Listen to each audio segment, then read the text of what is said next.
¿Qué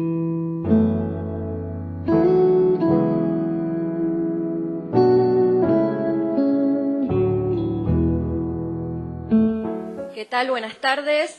Bueno, les damos la bienvenida a la tercera jornada de este Seminario Internacional de Patologías de la Construcción.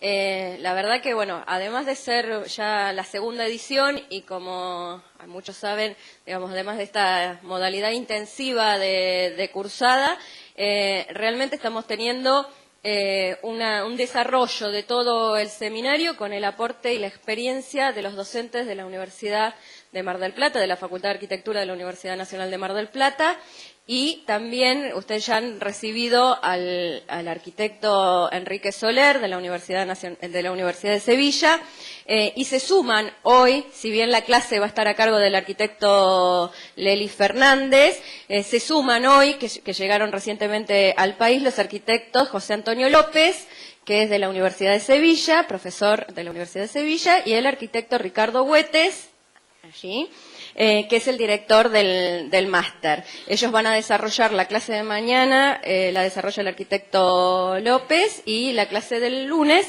el arquitecto Huetes. Realmente nosotros estamos muy agradecidos por el esfuerzo que estamos haciendo, tanto el Colegio de Arquitectos de aquí de la provincia de Buenos Aires, del Distrito 9, como la Facultad de Arquitectura de Mar del Plata y la Universidad de Sevilla, para poder brindarles a los arquitectos de toda la región la posibilidad de cursar un seminario que está muy relacionado con el ejercicio profesional y los desafíos en la práctica profesional que tenemos en este momento, donde nuestras ciudades están alcanzando en su parque edilicio una edad y unas sintomatología propia del estilo de construcción que es muy asemejable y se puede tipificar con el estilo de construcción o el tipo de construcción que se da en el caso de España.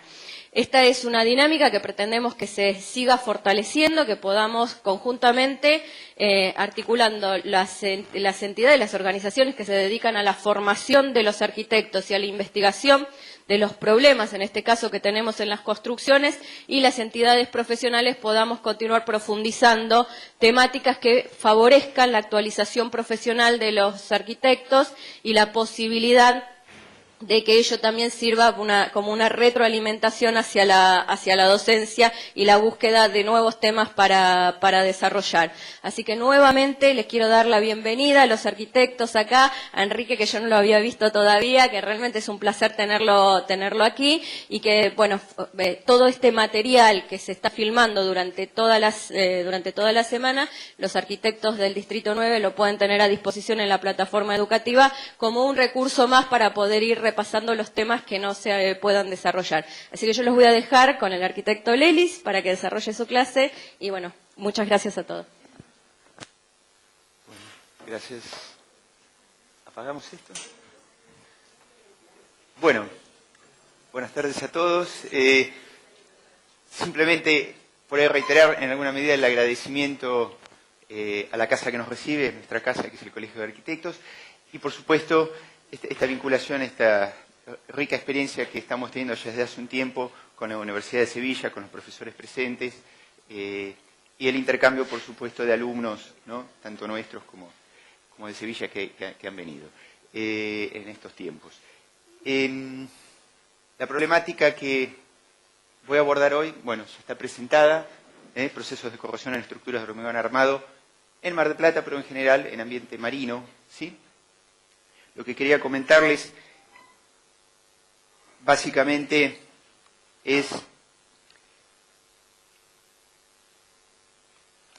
las razones del abordaje de esta problemática, teniendo en cuenta que este seminario forma parte del inicio de la materia electiva. Entonces hay alumnos de grado, ¿sí?, hay alumnos de maestría y hay, por supuesto, graduados. Y, bueno, como algunos los conozco, sé con mucha experiencia. Así que, de antemano, pido disculpas a aquellos que tienen, por supuesto, un conocimiento sobre la problemática. En todo caso, si es bien recibida para recordar o profundizar conceptos en buena hora.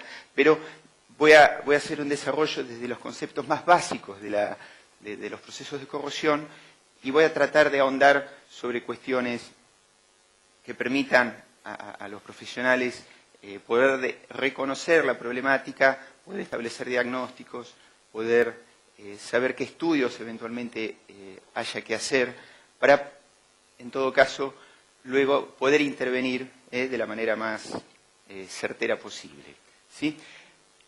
¿Y por qué esta problemática? Una, porque es el principal proceso que afecta, proceso patológico, que afecta a las estructuras de nuestros edificios, porque precisamente nuestra ciudad y tantas otras en el país, pero en su gran mayoría los edificios están construidos, las estructuras, como decía, en hormigón armado, ¿sí?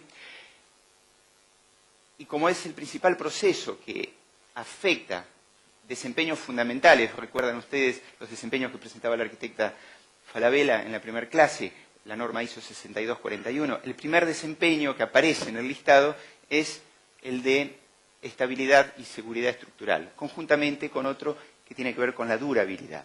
Entonces, abordar esta problemática nos parece importante desde ese punto de vista, ¿sí?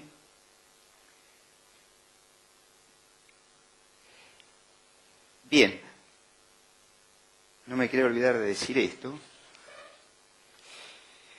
Y bueno, entonces, como les decía, esto va a ser un compacto que espero puedan tolerar y soportar, ¿sí? ¿Por qué? Porque la problemática es muy vasta, es tema de especialistas, ¿sí?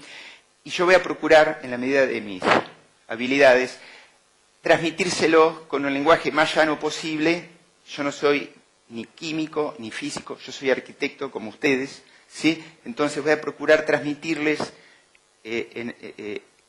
y poder que les sea de utilidad lo que les voy a plantear, ¿sí? Por supuesto, y antes que me olvide, lo anoté por acá, en la página, la bibliografía es la que figura en el programa, ¿sí? Pero aparte, creo que no está un manual que ustedes pueden bajar, que es el manual del Instituto Torroja, que está en la página web, que se puede bajar, y si no yo dejo una copia aquí, tengo en el pen, que es el manual Contec VET, que se lo baja gratuitamente. Contec VET. Ahí, lamentablemente no tengo dónde escribir, ¿sí?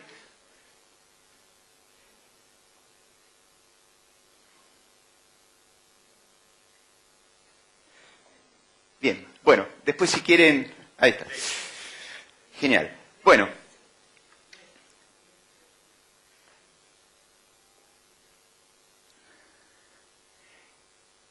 Y planito conocido, ¿sí? Digo por conocido porque es nuestro país, pero además porque lo vimos en la primera clase de la arquitecta Falabella, ¿no? Y me sirve, en definitiva, para comentarles lo siguiente. El litoral marítimo continental de la Argentina tiene 6.000 y pico de kilómetros, 6.800 kilómetros, de los cuales, ¿sí? De los cuales la provincia de Buenos Aires, marítimo, estoy diciendo desde Punta Rasa aproximadamente hasta Viedma, son, aunque no lo crean, por todos los vericuetos que tiene la costa, 1.900 kilómetros, ¿sí? ¿Y por qué paré ahí? Porque los principales procesos de corrosión en ambiente marino se dan no en todo el litoral marítimo, sino en esta parte de la costa, principalmente por la presencia de los vientos que la barren, por decir así, a diferencia de lo que se da en la Patagonia, que son fundamentalmente de oeste a este y los procesos de corrosión a nivel costero no son tan severos, ¿sí? Según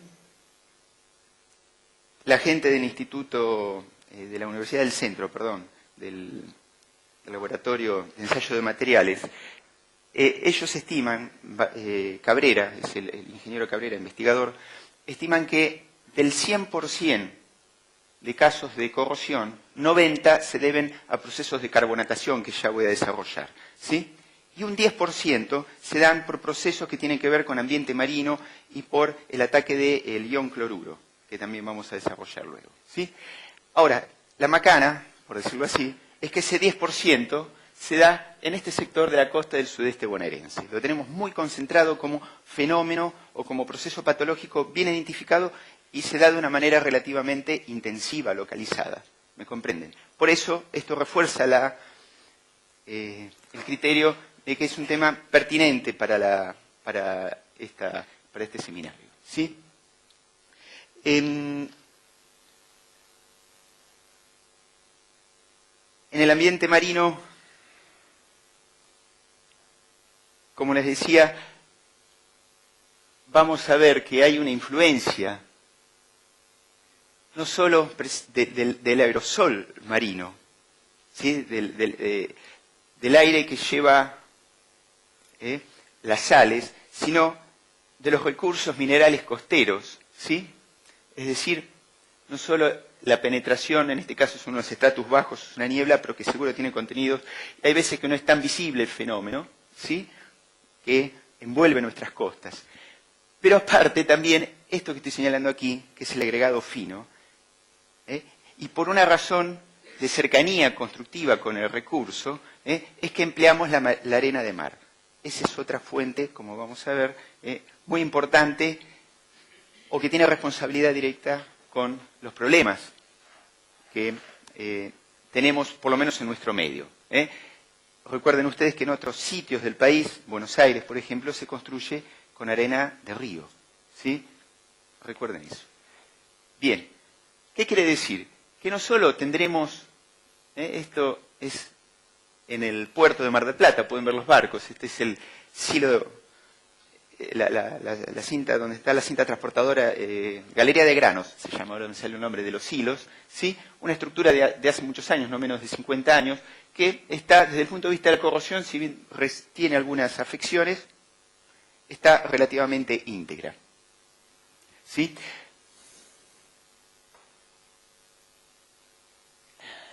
Esto, ustedes ven, es un complejo habitacional que tiene serios problemas de corrosión, especialmente localizado en la estructura de escaleras, del desarrollo vertical, ¿sí? Porque es hormigón visto, ¿sí? Pero esto no está al lado del mar, esto está en General Madariaga, a 80 kilómetros más o menos de la costa, ¿sí? Bueno, pero tiene que ver, por lo que decía recién, el agregado que se utilizó, seguramente, y, por supuesto, como vamos a ver, la conjunción de una serie de factores que hace que el proceso de corrosión se instale y progrese, ¿sí? Por supuesto, a nadie escapa, creo que estas imágenes son conocidas para ustedes, es decir, los procesos de degradación en el hormigón, más o menos severos, suelen tener estos aspectos. Aparecen las armaduras, expuestas, desprendimientos de recubrimientos, etc. ¿Sí?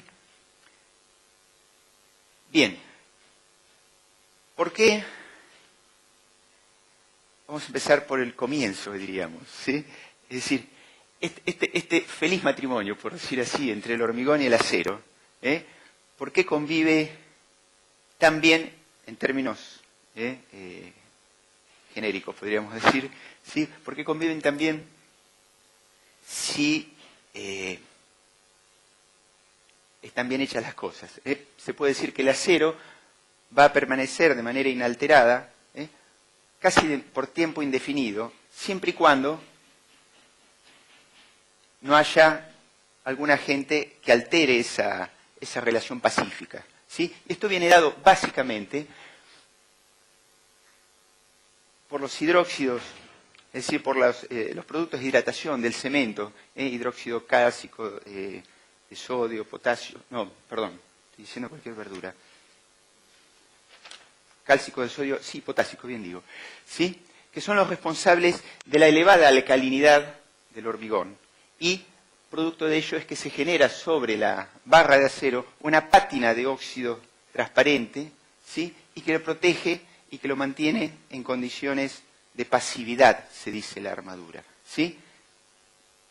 En donde en realidad, hilando muy finito, en realidad se da un proceso de corrosión que es despreciable, ¿sí? Bien, entonces el acero puede estar estable indefinidamente en esas condiciones.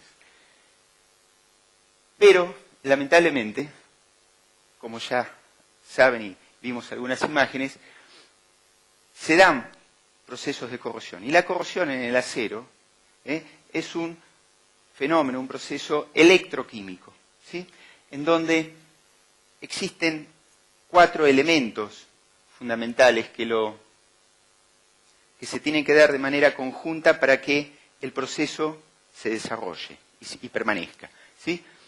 Esos 4 elementos son la existencia de una zona anódica,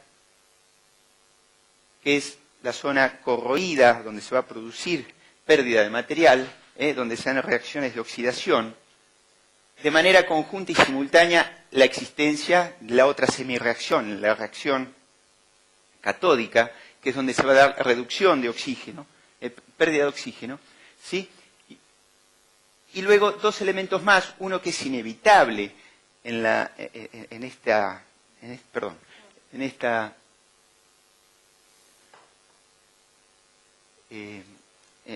cuestión, como se dice, en este proceso electroquímico, que es la existencia de una conexión eléctrica entre la zona anódica y la zona catódica, que está dado por el acero, por la barra, ¿sí?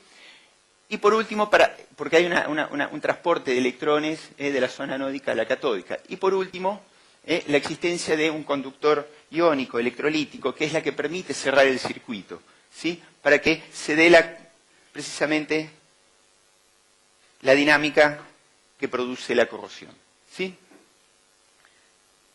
Ahora, nuevamente, ¿qué es lo que está ocurriendo? Es decir, ¿por qué llegamos a que una vez que se instaló el proceso de corrosión, perdón, ¿cómo llegamos a que se instale el proceso de corrosión? ¿Qué quería decir eso? ¿Sí? Básicamente por la existencia de agentes agresivos que logren despasivar la armadura. Es decir, no lo dije, pero es obvio, cuando tenemos el proceso de corrosión instalado, tenemos una zona anódica que pierde acero, es porque el acero, se dice, se ha despasivado, ha perdido su película de óxido transparente que lo protegía y podía mantenerlo en términos indefinidos. Y los disparadores, por decir así, los más frecuentes de los procesos de corrosión son los contaminantes que pueden venir de afuera, como el caso del CO2, es decir, el anhídrido carbónico, los iones cloruros, o que pueden estar algunos adentro, dentro de la masa del hormigón, como ya les adelanté, es decir, cloruros que están con los agregados o con el agua de amasado, por usar arena de mar, etc. ¿Sí? Ahora bien, también puede haber ataque por sulfatos, muy común en ambientes muy contaminados, o más aún en suelos ricos en sulfatos y que pueden producir también procesos, por un lado de degradación del hormigón y de acentuamiento, digo bien, mazo, de procesos de corrosión en la barra de acero, ¿sí? Ahora bien, me olvidé de comentar algo. Para que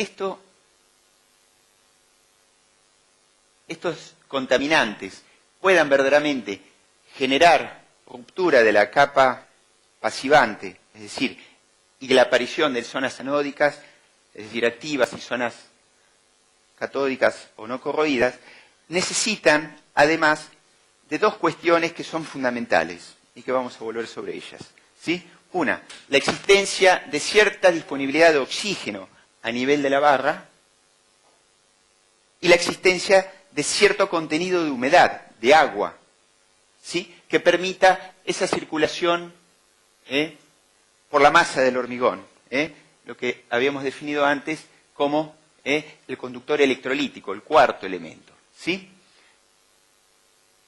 Bien. Ahora, en la zona anódica, es decir, la zona que se corroe, donde se despasivó la armadura, ¿sí? Vamos a tener la formación de óxidos, ¿sí? E hidróxidos de hierro, ¿sí? Que, como pueden ver ustedes en este gráfico de Herschel-Thomas, van desde los óxidos hasta los hidróxidos, desde una coloración más amarillo rojiza a una más oscura o parda. Digo, para poder identificarlo. Pues no te sientas ahí porque te voy a dejar con tortícolis. Y fíjense ustedes, en función de los productos de la corrosión que se generan en la zona anódica, dependiendo de cuáles son los productos que están apareciendo, vamos a tener un volumen, una expansión volumétrica, mayor o menor. En términos generales, lo que generalmente ocurre es que aparecen hidróxidos de este tipo, y los volúmenes que adquieren esos productos de la corrosión son muy importantes, son arriba de 6. Algunos autores los ubican más arriba todavía, el orden de 8. ¿Qué quiere decir esto dicho de una manera muy burda? 1 milímetro, por poner una unidad, 1 milímetro cúbico de acero que se corroe va a generar no menos de 6 milímetros de volumen de productos de la corrosión. ¿Sí? ¿Y eso qué va a producir? Es decir, estamos como explicando el fenómeno, por supuesto. ¿Sí? Una vez que se despasiva, que ingresan los agentes o están adentro, el conjunto de factores que logra despasivar la armadura, ¿sí? Una vez que se despasiva, comienzan a generar óxidos expansivos, y el primer síntoma, por decirlo así, que aparecerá, síntoma visible, recuerden esto, ¿sí? Será la aparición seguramente de una fisura en el recubrimiento del hormigón, en la cara visible del hormigón, siguiendo la armadura, que podrá ser principal, secundaria, ambas, etc. ¿Sí? Si el proceso sigue, las fisuras se tornan cada vez más grandes, ¿sí? Y puede haber desprendimiento del recubrimiento, ¿sí? Y acentuamiento del proceso de corrosión, porque ya la barra queda sin esa protección natural que es el recubrimiento de hormigón. ¿Sí? Hace más factible o hace más fácil el ingreso de los agentes agresivos y por sobre todo la disponibilidad de oxígeno y la posibilidad de que se humedezca, es decir, que haya más agua todavía. Los procesos van increciendo. ¿Sí?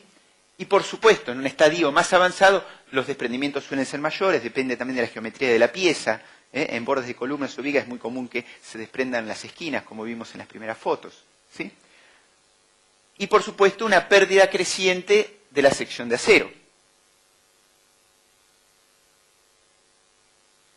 Esto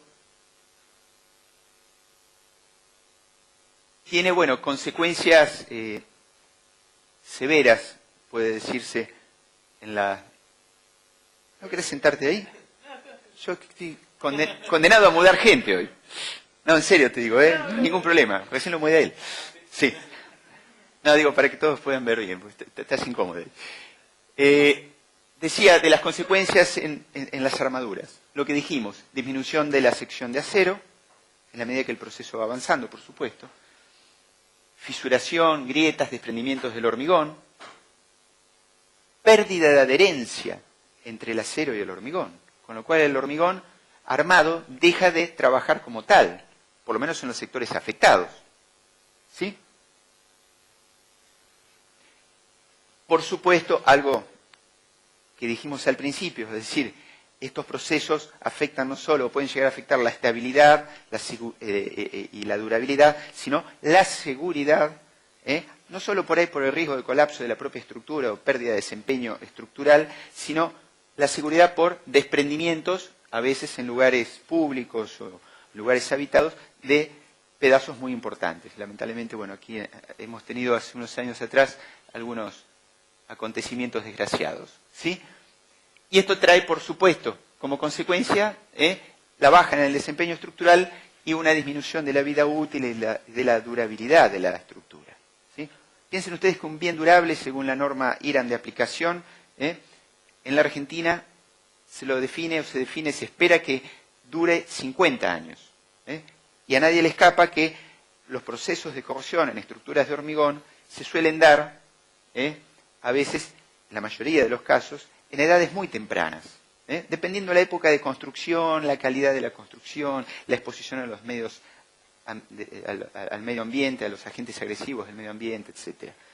Pero a veces a nosotros nos ha tocado actuar en estructuras relativamente nuevas, con 10 años o a veces menos, que ya manifiestan problemas. ¿Sí? Bien. Adentrándonos entonces un poco más en la cuestión, es decir, tratando de ver más específicamente los procesos de corrosión, básicamente nos vamos a centrar, nos vamos a poder reconocer dos tipos de corrosiones. La llamada generalizada, carbonatación, es el nombre que recibe este tipo de proceso corrosivo, ahora vamos a ver bien por qué, y los procesos de corrosión localizados, debidas a cloruros, y hay un caso muy específico, pero que queda fuera de esta presentación, que es la corrosión bajo tensión, que se da en aceros que están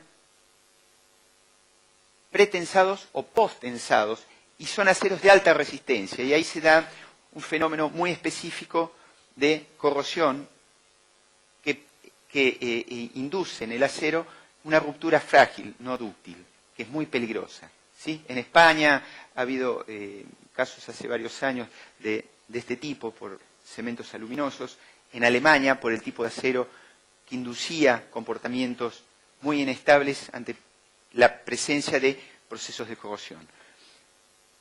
Sí sepan que son extremadamente peligrosas. En el caso nuestro, en la generalidad de las estructuras que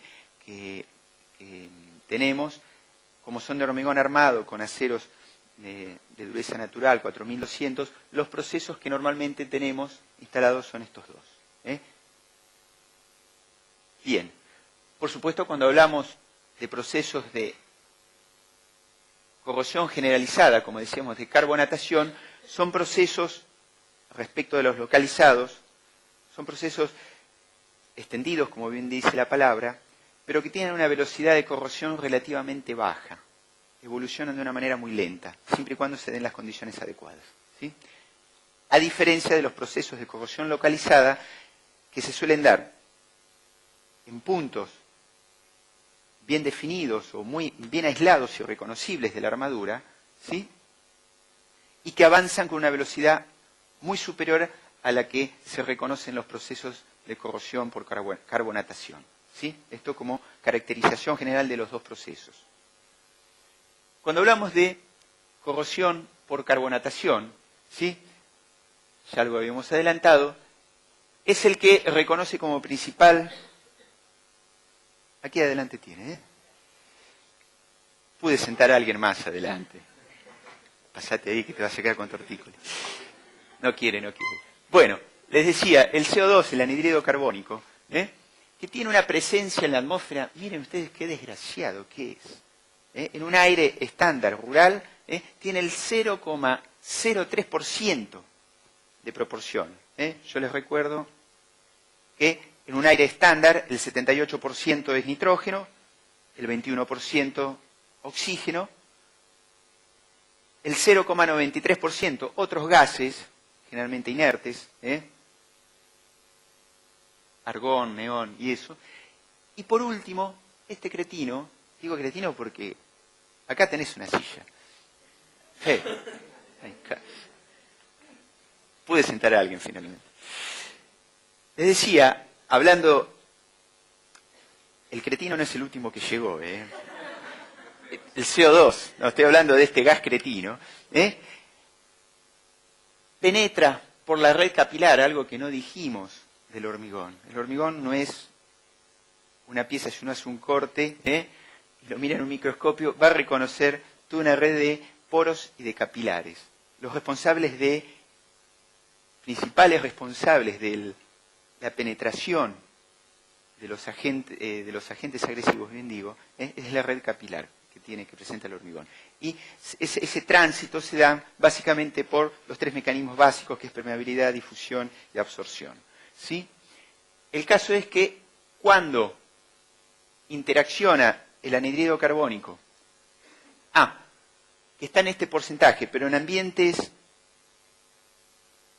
urbanos con alto nivel de polución, es decir, donde hay mucha quema de combustible por el transporte y eso, esto puede llegar al 0,1, ¿sí? Y en ambientes cerrados, como túneles, garage, ¿sí? Puede llegar al 1% el nivel de contenidos del CO2. Es decir, crece respecto del 0,03 enormemente. obviamente esto hace mucho más susceptible a desarrollar procesos de corrosión ambientes urbanos contaminados y, por ejemplo, cocheras, túneles, en donde hay mucho tránsito vehicular y por efecto de esa combustión tenemos un incremento del CO2.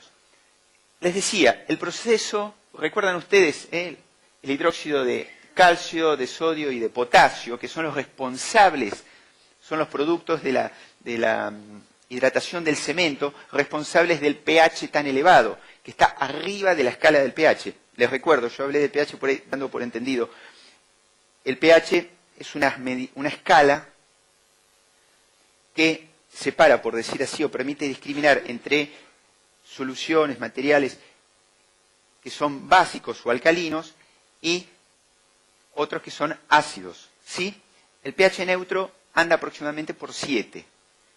Tener un pH, un entorno como tiene la barra por el hormigón, recubierta por el hormigón, de un pH tan alto, entre 12,5, 12,6 y 14, estamos en el extremo más alcalino, ¿sí?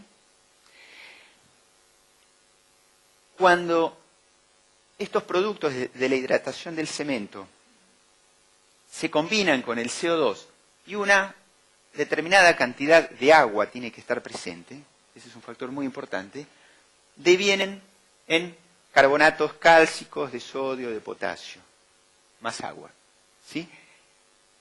Este cambio químico del recubrimiento del hormigón, ¿sí?, hace que se da en la fase acuosa. La fase acuosa es la fase que no es la sólida, precisamente es la que se reconoce en los capilares del hormigón, ¿sí?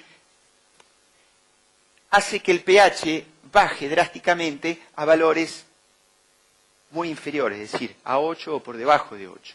Con lo cual, esa situación es la que, ese cambio de pH es la que despasiva la armadura, hace que pierda esa pátina de óxido protector y se instale el proceso de corrosión. Se instalen microánodos y cátodos, unos al lado del otro, que son los responsables de producir una corrosión, como les decía recién, generalizada en la barra de acero.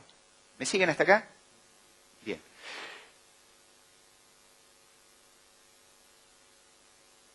Puede haber, es oportuno comentarlo ahora, puede haber otros fenómenos o procesos por los cuales hay una pérdida de alcalinidad del medio en el que está embebida la barra, como puede ser, por ejemplo, el lavado del hormigón por aguas blandas, que produce una pérdida de los carbonatos cálcicos, básicamente aparecen estalactitas. Fíjense ustedes, van a poder lograr una asociación, mirando procesos patológicos en los que percola agua en una losa, por ejemplo, es un caso muy común, porque funciona mal la impermeabilización, si es una losa de último piso, o porque hay una rotura en una cañería y hay una percolación de agua que generalmente se da donde hay fisuras en el hormigón y por ahí percola. Y ahí aparecen estalactitas. Asociado a eso, si ese fenómeno sigue dándose, aparecerán procesos de corrosión debidos de la carbonatación, porque la pérdida de carbonatos cálcicos hace que baje drásticamente el pH, ¿sí?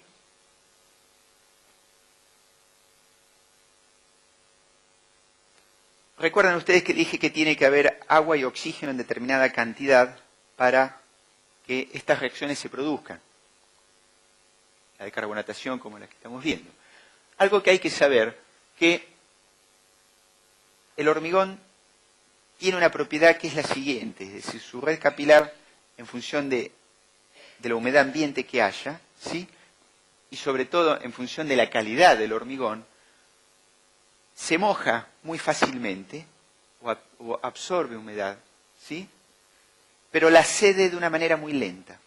Entonces cuando, por ejemplo en climas como el de Mar del Plata, que tenemos un promedio de 79% de humedad relativa, recuerdan este dato, y tenemos valores de humedad que oscilan en un día típico de Mar del Plata, por ejemplo, muy cercana al 100% de humedad relativa a la mañana, ¿sí?, porque la temperatura está baja. Recordar cómo funciona un gráfico ciclométrico, se comprende perfectamente por qué la humedad relativa es tan alta. Y donde sube la temperatura, la humedad relativa baja a un promedio más o menos de 60%. En días muy secos, a veces más, si entra viento del sudoeste con pamperos y eso. El caso es que esos ciclos alternados de humedad a veces no llegan a secar al hormigón y hacen que el hormigón, por este proceso de humectación rápida y secado lento, permanezca con valores de humedad relativamente altos, propiciadores o facilitadores de los procesos de corrosión, ¿sí? Y como pueden ver bien ustedes en el gráfico, hormigones densos, de muy buena calidad. ¿Qué quiere decir un hormigón denso? Técnicamente estamos hablando de un hormigón compacto, en donde la relación de llenos y vacíos, la red capilar, hace que haya pocos vacíos en relación a la parte sólida, por decir así. Entonces está muy dificultado el proceso de humectación del hormigón. A diferencia de un hormigón poroso, poco denso, que tiene una cantidad de vacíos importantes, se comporta más como una esponja, si me permiten. ¿Qué quiere decir? Va a ser más permeable a la humedad. Y por supuesto, al ingreso de los agentes agresivos, si es que vienen del medio, ¿sí? Como es el caso del CO2.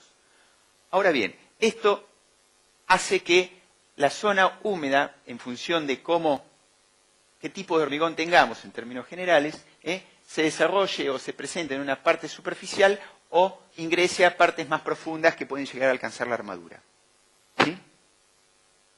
O sea, aquí uno puede ir sacando conclusiones, porque si el agua es necesaria para estas reacciones, yo lo que quiero es tenerla lo más lejos posible de la armadura para que no sea uno de los factores facilitadores del problema.